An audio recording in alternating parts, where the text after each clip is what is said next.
আসসালামু আলাইকুম। ফেসবুক কর্তৃপক্ষ ক্ষমা চেয়েছে বাংলাদেশ সরকারের কাছে এবং ফেসবুক, টিকটক সহ অন্যান্য যত প্রকার সোশ্যাল মিডিয়া আছে আজ বিকালে ৩টার ভিতরেই সবকিছু চালু হয়ে যাবে, এমনটাই জানিয়েছেন তথ্য প্রতিমন্ত্রী জুনায়েদ আহমেদ পলক।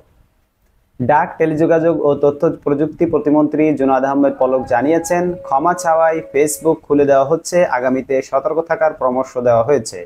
বুধবার ৩১শে জুলাই সকালে রাজধানীর আগারগাঁওয়ের বিটিআরসি ভবনে তিনি একথা বলেন।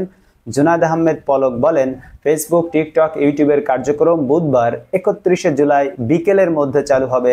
তিনি বলেন, আজকের বিকেলের মধ্যে যেসব সোশ্যাল মিডিয়া প্ল্যাটফর্ম কিছুটা সময়ের জন্য সাময়িক বিধিনিষেধ আরোপ করেছিলাম, সার্বিক বিবেচনা করে ফেসবুক, টিকটক, ইউটিউবের কার্যক্রম পরিচালনা করতে আর কোনো বাধা রাখছি না।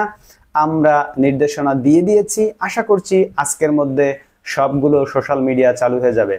সরকার কোনোভাবেই এই ব্যবহার রাখতে বাধা দিতে পারলো না। সকলেই বিভিন্ন উপায়ে ফেসবুক, টিকটক সহ অন্যান্য সকল মিডিয়া ব্যবহার করছে, ভিপিএন ইউজ করে, বিকল্প পদ্ধতি ইউজ করে।